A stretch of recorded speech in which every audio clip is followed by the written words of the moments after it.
باوجود شریعت کے خلاف نہیں ہونا چاہیے. یہ جو تعویذ دھاگا ہے یہ شریعت کے خلاف نہیں ہونا چاہیے. جو تعویذ آپ لکھ رہے ہیں اس کے معنی بھی جانتے ہوں آپ جناب اللہ انتر منتر شوکل انتر، ہمیں کیا پتا انتر منتر شوکل انتر کیا ہے؟ ایک بات بتا رہا ہوں میں، ہمیں کیا پتا انتر منتر شوکل انتر کیا ہے؟ ہاں اگر آپ کوئی آیت مقدسہ پڑھیں، آیت الکرسی پڑھتے ہیں، آپ جو ہے قرآن آیت پڑھتے ہیں، مصطفیٰ کا نام لیتے ہیں، بلکہ علماء نے تو یہ لکھا ہے کہ جو ہے لی خمسۃ اطفی بہا حر الوبا الحاتمہ المصطفیٰ والمرتضیٰ وابناہما والفاطمہ. فرمایا کوئی بیمار پڑ جائے یہ نام لکھو، پنج تن پاک کے یہ مقدس نام لکھو، اس کے گلے میں ڈال دو، اللہ اسے شفا عطا کر دے گا.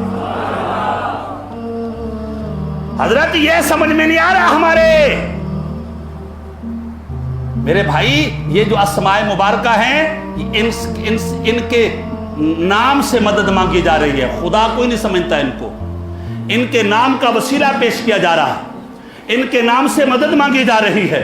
کو نام سے مدد مانگنا کوئی شرک نہیں ہے، وسیلہ مانگنا کوئی شرک نہیں ہے، اور ان مبارک ناموں کو وسیلہ بنانا کوئی شرک نہیں ہے. تو بہرحال اسی طرح جو ہے اگر ہمارے ہاں کوئی دھندا نہیں ہونا چاہیے. ہاں تعویذ دھاگے والے دھندا بھی کر رہے ہیں، پتہ ہی نہیں چلتا.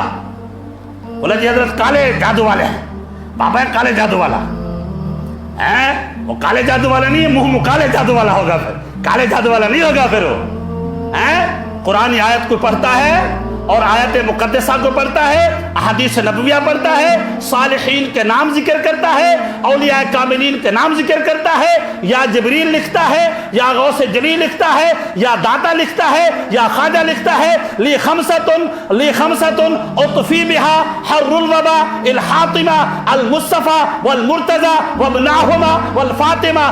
یہ لکھتا ہے، کوئی حرج نہیں ہے.